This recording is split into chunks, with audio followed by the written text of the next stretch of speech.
Hello, my name is Dr. David Allen. I'm a retired cardiac surgeon and a member of the International Cannabinoid Research Society, ICRS.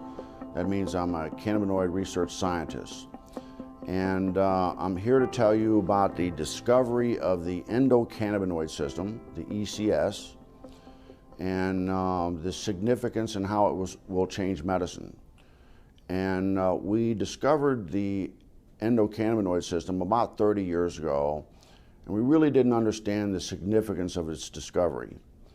And so we found out that this is a chemical communication that your body has.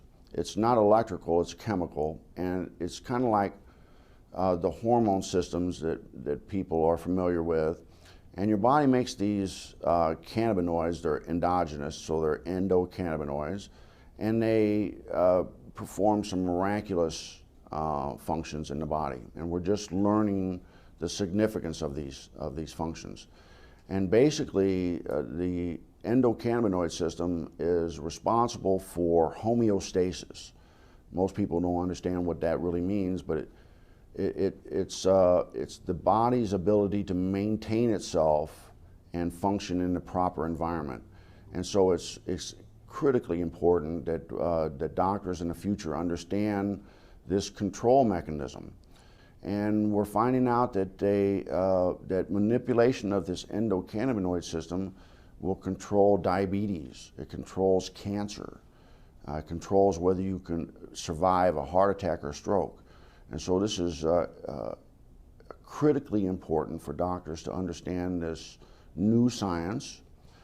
And the discovery of the endocannabinoid system is the single most important medical scientific discovery ever, and will save more lives than the discovery and application of sterile surgical technique. And I'm a heart surgeon saying that. So more people will be saved by manipulation of the endocannabinoid system than are currently saved by surgery. But recent research has been looking at cannabis and the different cannabinoids. There's over 80 plus cannabinoids discovered in the cannabis plant. The second most dominant one besides THC is cannabidiol, or CBD. Okay.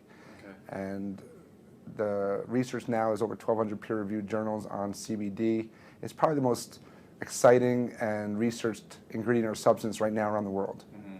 It doesn't have the psychoactive or high that is associated with THC, but it has a tremendous amount of other benefits, including research shows anti-seizure, anti-epileptic, which is why it's gotten a lot of popularity. You do a lot with children with seizure disorders, and they're getting benefits from this plant in a safe, non-toxic way versus all these drugs that typically don't work. Mm-hmm. And there's neuroprotective benefits, so you see a lot with concussions and the NFL. There's a lot of research being done now with chronic traumatic encephalopathy, or chronically banging your head a lot. There's anti-anxiety, which is really important. It's the anti-THC of sorts. It calms you down. It helps you manage stress better, which is how I look at it. It's much more as a preventative or daily use substance than just treating disease states. Mm-hmm. And there's immune support. There's it's a huge antioxidant. There's just a tremendous. It's easier sometimes to talk about what it doesn't do than what it does. Dr. Alan Shackelford is a Harvard-trained physician. He's also among a handful of doctors in Colorado who give prescriptions for medical marijuana. From the moment Charlotte entered his office, he knew she was in trouble. While he was just examining her, she had 2 seizures. She'd failed everything. There were no more options for her. Everything had been tried, except cannabis. Here's how scientists think it might work. Marijuana is made up of 2 ingredients. THC, that's the psychoactive part that makes you high, and CBD, also called cannabidiol. It's the CBD that scientists think modulates electrical and chemical activity to help quiet the excessive activity in the brain that causes seizures. I've been telling my patients to cut. Dr. Julie Holland is the editor of The Pot Book, a complete guide to cannabis. For a long time, the work on cannabis and epilepsy was sort of inconclusive. Maybe it works, maybe it doesn't. They couldn't quite figure it out. And it's only when they really started separating THC from CBD that they saw, definitively, yes, CBD seems to really stop seizures. So in the 1930s, they made tinctures. What were they making the tinctures for, and why were they doing these tinctures? Well, I mean, the medicinal uses of hemp are just numerous. The hemp helps, well, we can talk about the cancer effects of hemp, but it helps with inflammation. It's very anti-inflammatory. It helps with seizures. It's very effective with PTSD for the vets that are coming back that have post-traumatic traumatic stress disorder. Very effective at treating that. It's an anti-inflammatory.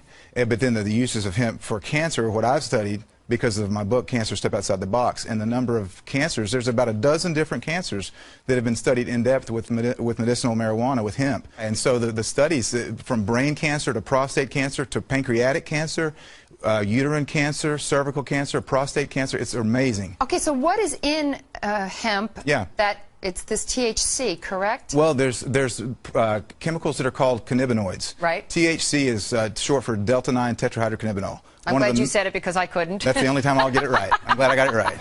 So that's the one, THC is the one cannabinoid that everyone's familiar with. That's the one that's psychoactive, and that's the one that gets you high if you smoke it. Okay. But there's other cannabinoids. One is called CBD, cannabidiol, and it's very medicinally used. There's no psychoactive component of CBD. So what do they do? Extract these to make tinctures? Yeah, they or make you can tinctures. make tea out of? You can make tea, you can eat it. It's a great superfood.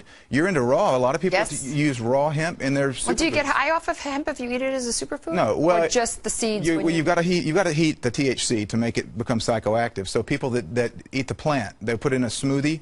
You know, there's super green smoothies. Right. You're not going to get high off of that because you didn't superheat it. But is it then, if you put it in the smoothie like that, is it good prevention to cancer? It is. It's very well. It's got a perfect ratio of omega-3 to 6 fatty acids. It's got more GLA, gamma-linolenic acid, than any other plant. So it's got some really great fats. You're well aware of the importance of good fats in your diet. Yeah. So hemp it's a perfect superfood to eat, but it's also medicinal. I just never understood why hemp had gotten such a bad rap, and now I understand that it was really politically motivated by somebody who owned basically trees and didn't want to be in competition with the hemp to make paper. And yet throughout the years after that, so many people suffered because of that. Yeah. So I guess it's actually a good thing that people are coming around a little bit. It is. I'm really encouraged about the different legislation in different states that are trying to legalize medicinal hemp, because of the fact that it is so good. It's not just a superfood. It's not just great for industrial uses, as we've mentioned, but it's a really good medicine. Thank you so much for coming on, Ty. I really appreciate you being here. Thank you, Carol.